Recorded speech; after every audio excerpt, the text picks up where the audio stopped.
Que en esta hora podamos escuchar el camino por el que debemos de andar. Que el día de hoy podamos reflexionar, Señor, en tu palabra. Que no solamente seamos oidores durante un tiempo, sino que nos volvamos hacedores de tu palabra, porque ahí está la transformación. Porque muchos pueden oír, pero tú te deleitas en los que hacen, en los que viven. Y sabemos, Señor, que tu palabra es vida en nuestras vidas. Y sabemos que tu palabra, Señor, nos va a vivificar. Rogamos, Señor, que vivifiques nuestro espíritu por tu palabra. A través de tu Espíritu Santo, Señor, aplicándola a nuestras mentes, nuestros corazones. Danos entendimiento de ello. Ayúdanos a comprenderla, mi Dios. Necesitamos de ese alimento. Que tu Espíritu Santo provoque en nosotros, Señor, consuelo, esperanza, exhortación, confrontación. Pero que algo suceda en mi corazón en esta hora. Aquí delante de ti está tu iglesia, que fue redimida en Cristo Jesús. Llévanos, Señor, el conocimiento de ti. Queremos conocerte.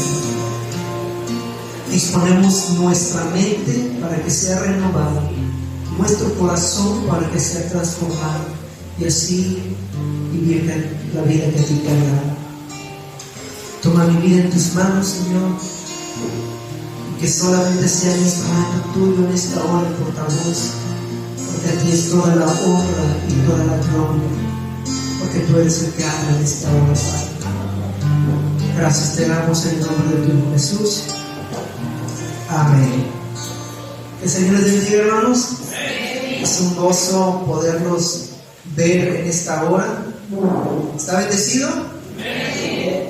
Gloria a Dios, porque aunque hay problemas, aunque hay luchas, el Señor nos mantiene firmes. Amén. A Semana Santa vamos a tener un programa especial de Semana Santa iniciando el día de hoy. El propósito, iglesia, es que nosotros no veamos Semana Santa como algo tradicional, algo que la iglesia tiene que celebrar cada año. Mire, hay congregaciones, y no están mal, no están pecando por eso, aclaro, en donde ellos ya no celebran las 7 palabras, donde solamente tienen el servicio de ramos o de resurrección, y no está mal. La Biblia no nos manda que tenemos que recordarlo cada año. Aclaro esa parte, ¿sí? Porque a veces le damos un poder espiritual a lo que no tiene. Le damos un poder espiritual a las tradiciones o a cómo nos enseñaron el tiempo atrás. Entonces no está mal, pero nosotros como iglesia queremos seguir practicándolo, ¿sí? Pero no como una liturgia, una rutina cada año, sino para que podamos comprender lo que Jesucristo vino a hacer en la cruz. Porque mire, la falta de comprensión del sacrificio de Jesús en la cruz es la falta de pasión por Él. Por eso nosotros vemos a un Jesús que da, que resuelve, que ayuda, pero no a un Jesús que vino a salvar mi alma de la condenación eterna. Por eso hay muchos vivimos muchos creyentes de una manera superficial. Así que hoy vamos a iniciar, de aquí a lo que termina Semana Santa, vamos a Juan capítulo 1, versículo 1. Y el día de hoy vamos a ver el tema, el Hijo que vino con propósito. ¿Sí? El Hijo que vino con propósito. Ahora mucho, hermano, porque estamos batallando con algunas cosas. Por ejemplo, si se dio cuenta la alabanza, cosas que a veces nos rompen un poquito la concentración. Estuvo fallando la batería, ya la batería está reparchada, revendada y rearreglada de muchas maneras. Entonces ya ocupamos comprar una batería nueva. Pues vamos a estar terminando de pagar el bajo. Después de pagar el bajo vamos a estar comprando una batería nueva. Amén. Entonces oren mucho, apoyen al grupo de alabanza. Cuando vean que ellos están vendiendo algo, ya sea dulces, tostitos o sociales, es para que ellos puedan comprar. quisiéramos que de la iglesia saliera todo, llegará el momento en donde la iglesia va a poder suplir todos los gastos. Por el momento no, porque hay un proyecto grande que más adelante les vamos a hablar y tenemos que ahí pedir a Dios que nos guíe para saber cómo suplir esos gastos, ¿sí? Vamos, Juan capítulo 1 lo tenemos. Dice así la palabra del Señor: en el principio era el Verbo, y el Verbo era con Dios, y el Verbo era Dios. Ese era en el principio con Dios. Todas las cosas por Él fueron hechas, y sin Él nada de lo que ha sido hecho fue hecho. En Él estaba la vida, y la vida era la luz de los hombres. La luz de las tinieblas resplandece, y las tinieblas no prevalecieron contra ella. Hubo un hombre enviado de Dios, bueno, es el que se llamaba Juan, y este vino por testimonio para que diese el testimonio de la luz, a fin de que todos creyesen por él. Amén. Hubo un hombre enviado de Dios, el cual se llamaba Juan, pero este vino por testimonio para que diese testimonio de la luz, a fin de que todos creyesen por él. Tome su lugar, por favor. Algo que tenemos que entender es que Jesús no vino solo a vivir entre nosotros, sino que vino a ejecutar un plan eterno de redención. Mire, en la historia de la humanidad han nacido muchos filósofos, ¿sí? Han nacido reformadores, conquistadores, han nacido líderes espirituales, y todos ellos comparten algo en común. ¿Y saben cuál es ese común entre ellos? Que todos ellos comenzaron a existir en el momento de su nacimiento. ¿Sí me oyó? Filósofos, reformadores, conquistadores, líderes espirituales, líderes políticos, etc. Todo aquel hombre que lideró, hombre de importancia, comenzaron a existir en el momento de su nacimiento. Pero Cristo no comenzó a existir cuando María dio a luz. Esto es lo sorprendente del Evangelio. Cristo no comenzó a existir cuando María dio a luz. Él no entró en la historia como un hombre más. Él entró en la historia, fíjense, como el autor de la historia. No es un hombre más, es el autor de la historia. Él es la encarnación, una encarnación de Dios mismo que no fue accidental, fue algo deliberado. Él intervino en el tiempo para poder salvar al hombre. Semana Santa no comienza en Jerusalén. Semana Santa comienza en la eternidad. Humanamente nosotros podemos ver que Semana Santa empieza en Jerusalén, no hoy, sino lo celebramos el Domingo de Ramos, ¿verdad? Como que ahí inicia, ¿no? La Semana Santa no inicia ahí, comienza en la eternidad. Porque el Hijo de Dios, el eterno Dios, descendió voluntariamente para tomar una naturaleza humana. Filipenses capítulo 2,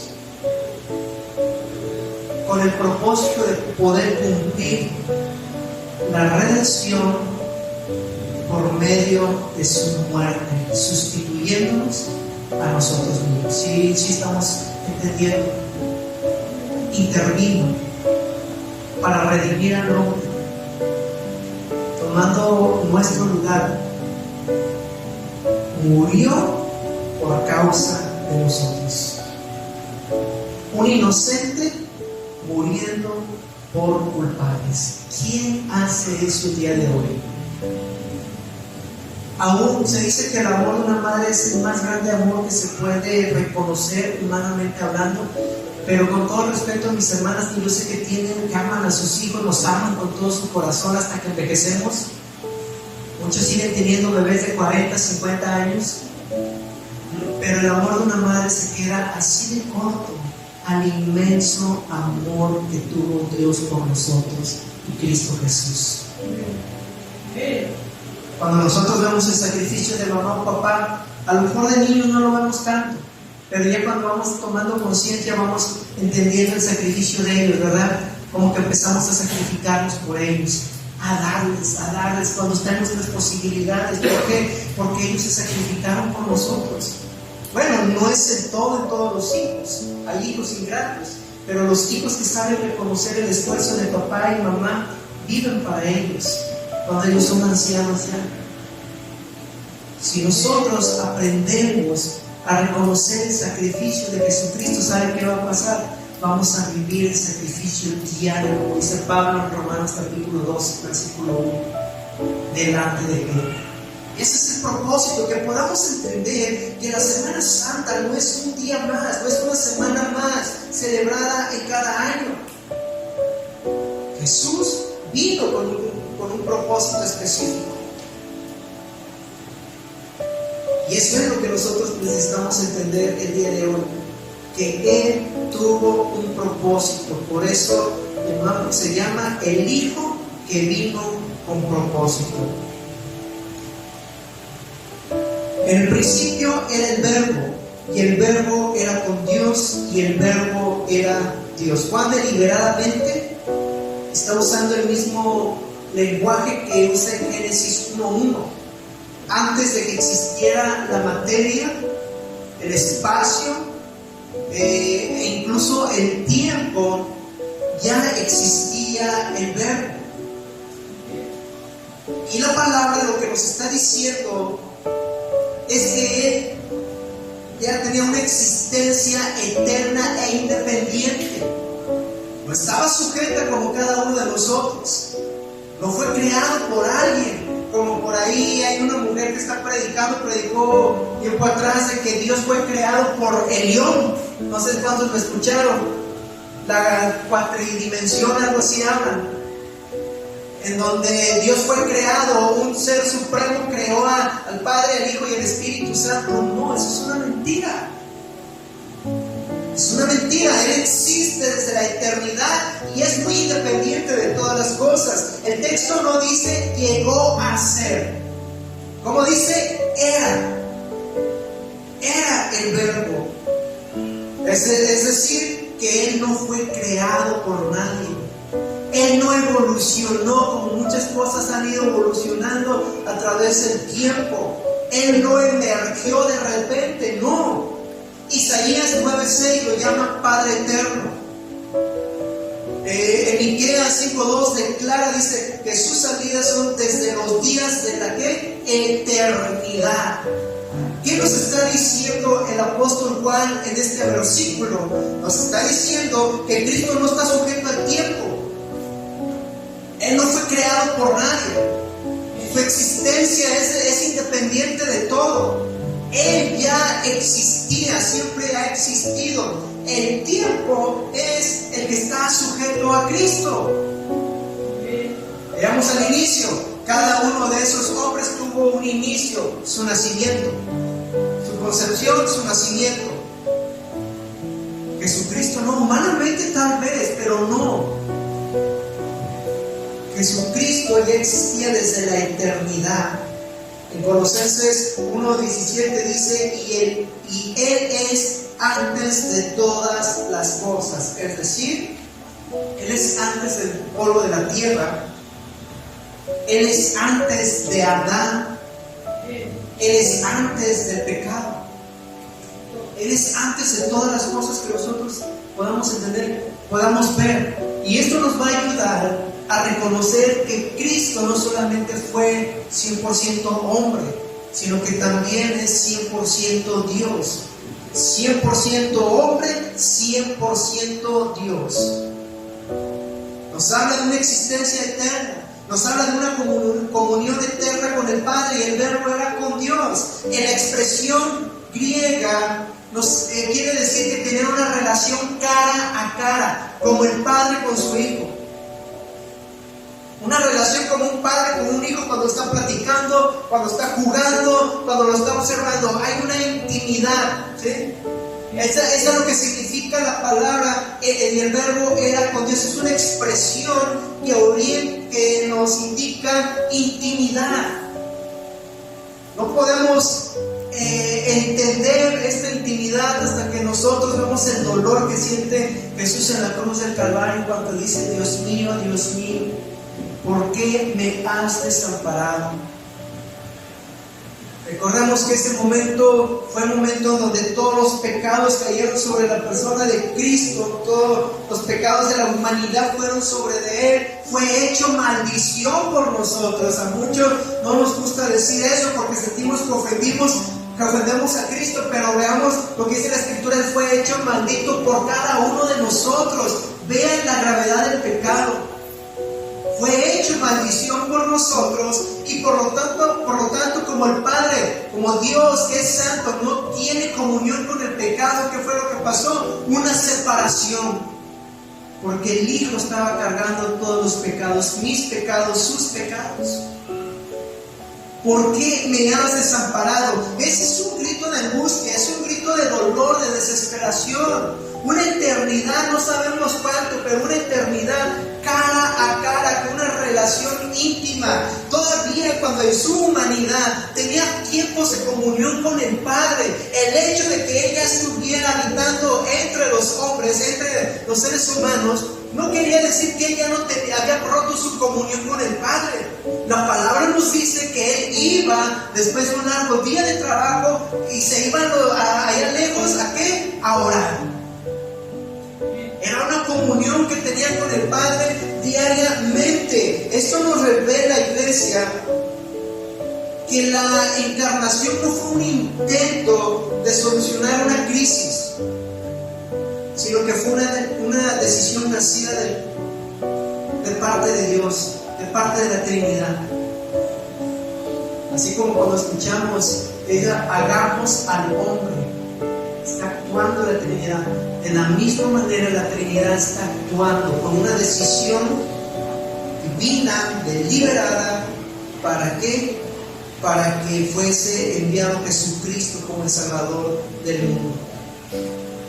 Jesucristo expresa unas palabras, mire, y esto nos habla de una intimidad y nos trae una enseñanza de que esta es la clase de intimidad y de amor que nosotros como creyentes debiésemos de tener con el Padre.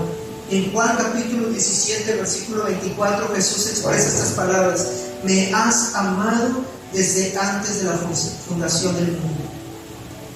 Jesús sabía perfectamente el amor que el Padre tenía por él. Había una comunión, había un amor profundo. ¿Cuántos de aquí sabemos que el Padre nos ama? ¿Cuántos vivimos sabiendo que el Padre nos ama? A veces vivimos en desamor. ¿Sabe? Dios creó las relaciones personales para tener esa comunión, ese compañerismo al esposo con la esposa. Pero fíjese, cuando nos sentimos amados por la gente, nos sentimos de lo más maravilloso. Pero cuando no sentimos el amor de las personas, sentimos el desprecio, nos sentimos que nadie nos ama en el mundo. Cuando hay alguien que nos ha amado por la eternidad, que es nuestro Dios. Jesús tenía esa relación con Dios. ¿Cuántos de nosotros tienen esa relación con el Padre? Esa relación de comunión cara a cara.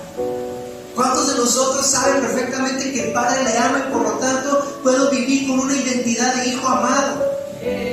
Porque la falta de identidad de hijo amado nos hace caminar por la tierra en desamor, como hijos huérfanos, como un Dios muy pequeñito que no tiene la capacidad de cubrir todo. No, tenemos que caminar como hijos amados, pero mediante la comunión que nosotros tengamos. Escuche esto: entre más comunión tenga usted con el Padre, entre más comunión tenga usted con el Padre, más se va a sentir amado. Y yo sé que no debemos de depender de nuestras emociones para sentirnos o no amados, pero vamos a saber en medio del dolor que Él nos ama. Vamos a saber en medio de la soledad que Él nos ama. ¿Por qué? Porque mi diaria comunión con Él tu espíritu, el Espíritu Santo crea esa unidad, ese vínculo, ¿sí? Ese vínculo de amor, en donde lo hace sentir perfectamente humano. Jesús tenía una naturaleza completamente divina y el Verbo era Dios. No dice que era similar a Dios. Tampoco dice que era como Dios. ¿Qué está diciendo? Era Dios. Y nos habla una vez más de la divinidad de nuestro Señor Jesucristo. Así que si alguien le llega a decir que Jesús no era Dios, aquí hay bases bíblicas que nos dicen que sí es Dios. No solamente hombre, sino que también es Dios. La deidad de Cristo es indispensable para la redención del ser humano. Porque si no es Dios, no puede salvar al ser humano. Si no es eterno, su sacrificio no es suficiente. Recuerda en el Antiguo Testamento cómo tenían que estarse ofreciendo sacrificios continuamente, y uno de ellos se hacía cada año para el perdón de pecados. El sacerdote hacía una ceremonia especial y el sacerdote ofrecía el sacrificio y el pueblo estaba fuera de la expectativa. Bueno, este era un sacrificio que se tenía que hacer cada año. ¿Para qué? Para que pudiesen ver si Dios los perdonaba o no. Cuando Dios aceptaba el sacrificio, el pueblo gritaba de júbilo, el pueblo tenía fiesta. ¿Por qué? Porque tenían, fíjense, un año más de perdón. Un año más de perdón solamente. El sacrificio que tenía que ser ofrecido por nosotros tenía que ser eterno. Un sacrificio eterno. ¿Y quién es eterno dentro de los hombres? Nadie. Nadie es eterno. Todos tenemos un inicio, todos tenemos un final. Nos guste o no nos guste hablar de eso, va a llegar el momento en el que vamos a ser llamados delante de la presencia de Dios. Algunos desde muy temprana edad, mediana edad o ya longevos, pero vamos a ser llamados delante de la presencia de Dios. Solamente uno podía rescatarnos y para ello tenía que ser eterno. Y el único que podía salvarnos de Dios, oye feo, ¿verdad? Pero es la verdad. ¿Quién era el único que podía salvarnos de Dios? Dios mismo. ¿Por qué de Dios? Porque recuerden, y no porque Dios sea un Dios tirano, sino porque Él es el juez justo. Y dentro del pecado, Él tiene que aplicar justicia. Satanás se rebeló y ¿qué hizo Dios? Aplicó justicia, lo expulsó. Adán y Eva pecaron, es decir, se rebelaron. ¿Qué hizo Dios? Los expulsó del jardín del Edén. De la misma manera, nosotros, dice Romanos, por cuanto todos pecaron, que están ¿qué? Destituidos, separados, degradados de la gloria de Dios. Todos. Entonces, ¿quién podía salvarnos de Dios mismo? Solamente Dios. Por eso era esencial la deidad. En el principio era el Verbo y el Verbo era con Dios. Nuestro Salvador no es un Salvador común y corriente. No es un líder político que se levantó. No es un líder religioso. No es un filósofo de los más grandes de la historia que asentaron fundamentos y bases en la historia de nuestra humanidad. No. Nuestro líder es eterno y se llama Jesucristo, Dios Hijo. Amén. Tenía que ser completamente divino nuestro Salvador. Y aquel Verbo fue hecho carne. Aquí hubo un descenso glorioso. Un descenso del eterno Dios. Y aquí encontramos el misterio más sublime del cristianismo. Porque la encarnación de nuestro Señor Jesucristo fue un acto voluntario. Nadie lo obligó. Nadie le dijo, ¿y sabes qué? Pasó esto y tienes que ir. Fue un acto voluntario de parte de nuestro Señor Jesucristo. no estimó al ser igual a Dios como cosa a que aferrarse. Es decir, Cristo no defendió sus privilegios celestiales. Él renunció a toda su gloria. Él renunció a lo que era, a sus privilegios, a la gloria. Esto no es fácil. ¿Y saben por qué no es fácil? Porque la prueba más simple, fíjense, la prueba más simple de que no es algo fácil es que a nosotros nos cuesta mucho trabajo renunciar a muchas cosas. Renunciar a nuestro tiempo para invertirlo en el servicio del Señor o al estar aquí. ¿Sí o no? Renunciar a nuestras fuerzas para invertirlas en la obra del Señor o al servicio del Señor. Renunciar a nuestra economía para poder bendecir la obra del Señor, bendecir a los que están en necesidad. Renunciar un poco y sacrificar a mi familia, que desde muy temprano tenemos que estar aquí o porque queremos estar aquí, sabemos. Nos cuesta mucho trabajo renunciar a cosas. ¿Sí o no? Seamos sinceros, seamos honestos con Dios. Renunciar a la gloria, renunciar a los privilegios. Jesucristo hizo todo eso por nosotros, fue un descenso del glorioso Hijo de Dios. Vean esto, Dios mismo descendiendo. No sé cuántos les emociona, no sé cuántos les ha gustado aquellas historias de ficción o películas de ficción donde viene un héroe a rescatar la tierra. Bueno, como hombres, como niños, a mí me encantaba ver esa parte donde ya llegó y nació para defender. Bueno, esto no es una historia ficticia, es una historia real. Dios mismo se encarnó en un hombre para habitar entre nosotros. Esa encarnación no fue forzada, fue impulsada por un amor divino de parte de nuestro Señor Jesucristo. Él asumió una naturaleza humana, una real. Fue hecho carne significa que Él tuvo vulnerabilidad. Cuando era bebé, ¿sí o no fue vulnerable? Aún en su ministerio era vulnerable, como un ser humano. Él tuvo limitaciones, fíjense, el eterno Dios teniendo limitaciones, como un bebé, como un niño, como un ser humano, y tenía mortalidad. Es decir, que en su forma de hombre, Él tenía que morir, como todos los demás. Hubo algunas excepciones en el Antiguo Testamento, pero como marca la naturaleza, Él tenía que morir también. Él no aparentó una humanidad, porque a veces nosotros no valoramos el sacrificio de Cristo porque decimos, es que Él era Dios y para Él era muy fácil. No fue fácil. Entendamos esto: 100% Dios, capítulo 1, versículo 1. Pero después Él adoptó una naturaleza humana, 100% hombre.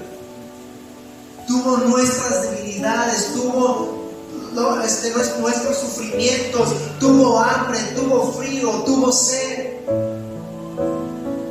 Jesucristo padeció cada una de nuestras debilidades, padeció cada una de nuestras necesidades. Pero claro está, sin pecado. ¿Por qué sin pecado? Nosotros estamos siendo concebidos y hay un pecado que habita en nosotros. Un pecado que entró a través de Adán y Eva.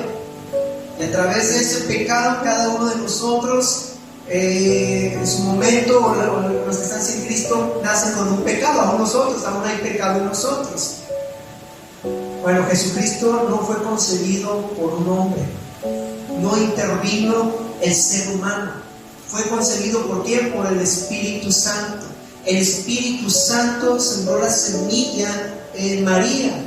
Por lo tanto, Jesús no tenía pecado, pero sí tenía necesidades, sí tenía limitaciones, sí tenía mortalidad, sí tenía vulnerabilidad. Entendamos esto. Jesús se humilló hasta la muerte en la cruz. Filipenses 2:8, se humilló a sí mismo, algo muy diferente a nosotros. ¿Sabe que Dios tiene que humillarnos? ¿Por qué? Porque nosotros somos orgullosos y no nos humillamos delante de Él. Pero Cristo, dice la palabra, que Él se humilló a sí mismo. Él dejó su gloria por la humanidad. De su humanidad, porque no fue simplemente un ser humano que vivió, sino que de su humanidad fue al servicio. Yo no he venido a ser servido, dijo Él, sino a ¿qué? A servir. Del servicio a un sufrimiento, y de un sufrimiento a la cruz del Calvario. Vean cómo hay un descenso progresivo de gloria a humanidad, de humanidad a servicio, de servicio a sufrimiento y de un sufrimiento a la cruz del Calvario. Realmente Jesús sufrió humillaciones siendo Dios. La cruz era el punto más bajo del desprecio romano. Era el peor de los castigos, la peor de las muertes, y era lo más vergonzoso en esa época.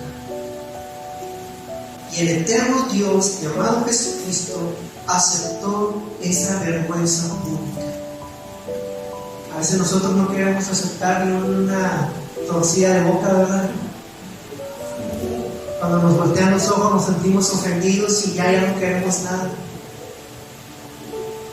Cuando a un hermano en Cristo le hablamos y se enoja con nosotros, ya se ofendió y nos ofendimos y ya le creció la ofensa. Pero vean cómo Jesucristo es el ejemplo de cada uno de nosotros, porque aceptó la vergüenza pública por amor. El amor nos va a ayudar a aceptar y a pasar por muchas cosas. Como hijos de Dios, lo que nos debe de caracterizar es el amor. Y si se da cuenta, la lista del fruto del Espíritu lo encabeza ¿quién? El amor. El amor es lo más importante. Para servir al Señor, servidores, y los que quieran servir en un futuro, ¿qué se necesita? Amor. Para un liderazgo, amor. Para un llamamiento a un pastorado, el amor. Porque si no tienes amor, no vas a poder perdonar ni pasar por alto ofensas ni aceptar la vergüenza pública. Jesucristo aceptó esa vergüenza. Jesucristo dijo: adelante.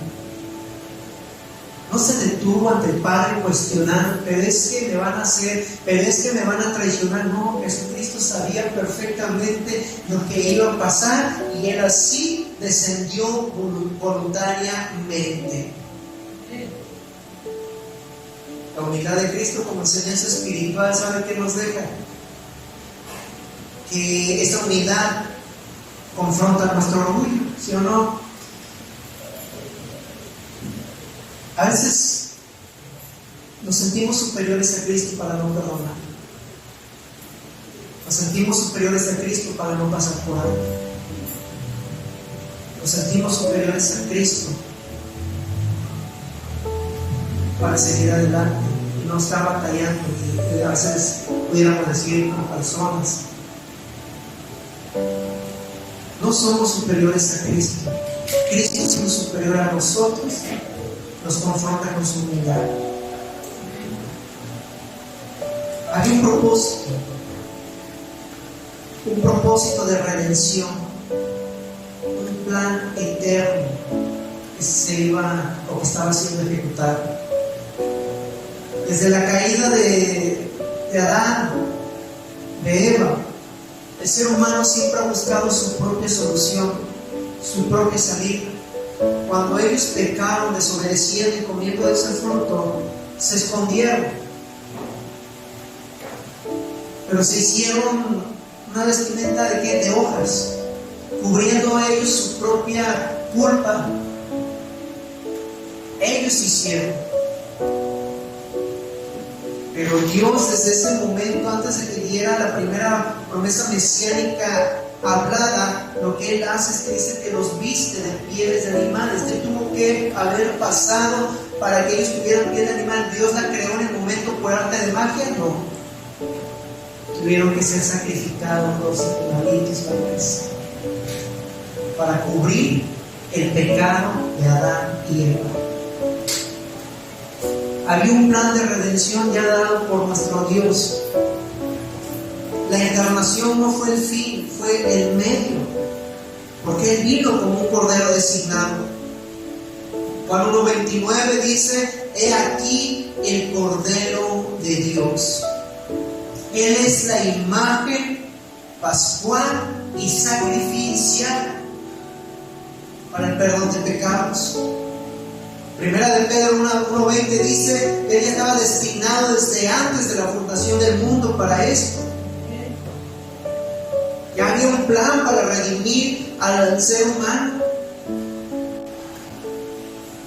El cuerpo de Cristo tenía un propósito sacrificial. Vea cómo la encarnación de nuestro Señor Jesucristo no fue para caminar entre nosotros, para hacernos sentir bien. No, Él vino a sustituir al pecador, el eterno, descendiendo gloriosamente para sustituir al pecador. ¿Quiénes son esos pecadores? Nosotros, usted y yo, los que han surgido a través de la historia y los que vienen más adelante. Por cada uno de nosotros Jesucristo vino. Isaías 53:5 dice: mas Él herido fue, ¿por qué? Nuestras rebeliones. Cuando nosotros pecamos, estamos aliándonos con Satanás. Satanás se rebeló en contra de Dios y buscó aliados. Después es expulsado de la tierra. Dios crea al hombre, a la mujer, los pone en el huerto del Edén. ¿Y qué es lo que hace Satanás? Busca aliados en el Edén y los encontró, Adán y Eva. Y de ahí en adelante hasta el día de hoy, el día de mañana, hasta que no venga el juicio de Dios sobre esta tierra y la redención, Satanás busca aliados. Incluso aún nosotros ya redimidos, ¿sabe que cuando pecamos nos estamos aliando a Satanás en rebelión? Porque ¿qué es la desobediencia? Rebelión. Veamos las cosas como son, porque si las vemos como son, vamos a poder entender la magnitud de nuestro pecado de cada vez que desobedecemos a Dios. No podemos disfrazar el pecado como una falla, un error. Como ahorita, que ya no es demanda, ya es queja. Demanda suena muy agresivo, es una queja. Ya están empezando a transformar todas las palabras para no dañar al ser humano.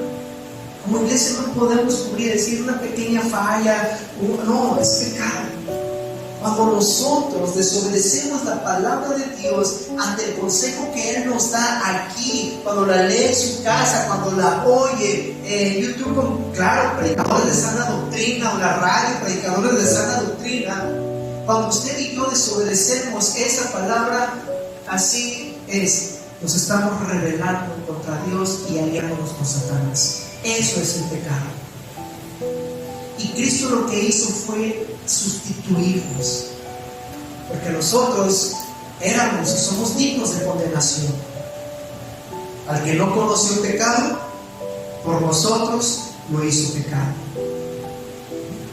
Quiero que vaya a esto, que podamos entender, y le ruego al Espíritu Santo que nos ayude a poder comprenderlo, porque esto nos va a vivir apasionados por Cristo, nos va a hacer una iglesia que muestra a Cristo, que predica a Cristo, una iglesia que quiera vivir conforme al corazón de Dios. Al que no conoció pecado, Cristo no conoció pecado. Por nosotros lo hizo pecado. ¿Quién? Dios mismo. hizo pecado a Cristo por usted y por mí. La cruz, estaba leyendo un comentario, que la cruz no fue un ejemplo moral para que todos aprendan la lección. No sé si le ha pasado eso.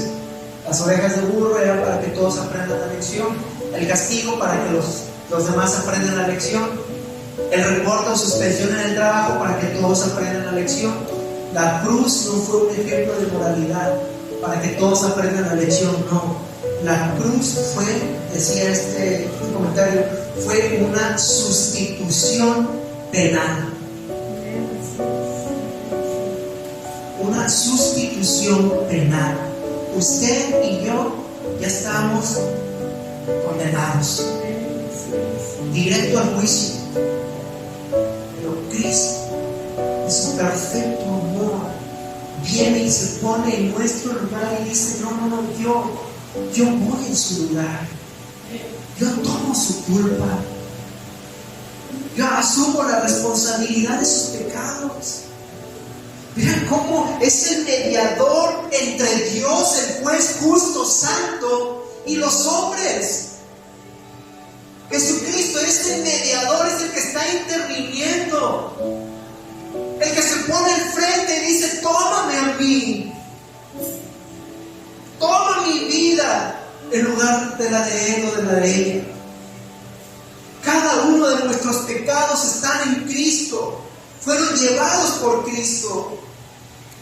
Mire, solamente un hombre podía morir por el hombre y tenía que ser perfecto, porque a través de la historia podemos ver que Adán, fíjese, Adán, que fue creado sin pecado, pecó.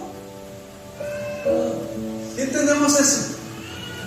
Nosotros hemos nacido con un pecado original a través de Adán, pero Adán fue creado sin pecado.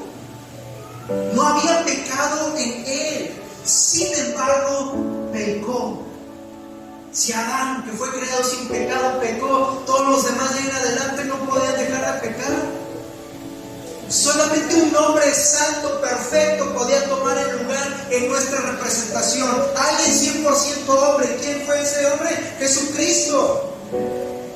Solo Dios podía darle valor infinito al sacrificio. Solo Dios podía presentarse delante de Dios y salvarnos. ¿Quién puede salvarnos de Dios? Solamente Dios mismo, llamado Jesucristo, quien toma mi culpa para el perdón de mis pecados.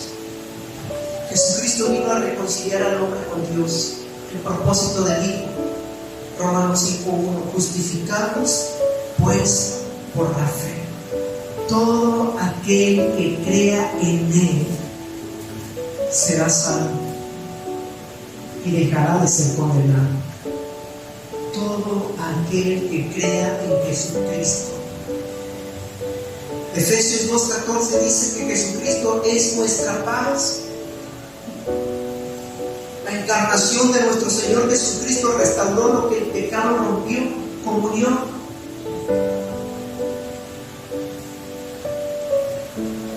Restauró la comunión con el Padre. Éramos llamados hijos de condenación. La ira de Dios estaba sobre de nosotros. ¿Sí entendemos? La ira de Dios, por eso dice que Él iba a darnos paz para con Dios. Él fue quien levantó la banderita blanca. Paz para con Dios. Hubo una reconciliación, el puente de esa reconciliación, y Hebreos lo dice, capítulo 10, que Él abrió el camino a través de su vida, a través de su sacrificio. ¿Para qué? Para que nosotros pudiésemos entrar a la presencia de Dios. Él abrió el camino, porque Él vino a reconciliarnos con el Padre. Él no solamente quitó la culpa, hizo algo maravilloso, que fue restaurar la relación. El propósito no solamente era el perdón de pecados, sino que era una comunión restaurada. Dios no nos creó para sufrir como lo estamos haciendo el día de hoy, para padecer y injusticias, violencia, enfermedades, crisis económicas, problemas matrimoniales, familiares, con los hijos, con los padres. Dios no nos creó para que sufriéramos, pero el pecado rompió esa comunión. ¿Qué es lo que está haciendo Dios? Restaurando esa comunión para volver al origen. ¿Dónde está el origen? Génesis capítulo 1 y 2. El capítulo 3 fue la ruptura de la comunión. Génesis 1 y 2, ese es el origen para nosotros. ¿Imaginas? Una vida perfecta, una vida agradable, una vida sin estar enfermados, sin descanso, sin que nos duelan rodillas, una vida sin estar sufriendo alrededor día con día, hasta morir para dejar de sufrir. En Cristo sí dejamos de sufrir, pero sin Cristo no para el sufrimiento, sigue un sufrimiento eterno. Una comunión restaurada. Cada paso que Jesús dio estaba dirigido hacia Jerusalén, porque era ahí donde tenía que suceder algo importante. No fue arrastrado, no fue sorprendido, incluso ni siquiera fue una víctima, aunque podemos verlo como una víctima porque los fariseos, los romanos lo trataron tan mal. Pero ven cómo en la mentalidad está de que no fue arrastrado, no fue sorprendido, no fue una víctima, él fue obediente. Obediente hasta la cruz. Jesús no vino solo a vivir, pero Jesús vino a cumplir el decreto eterno de la salvación. Para usted y para mí.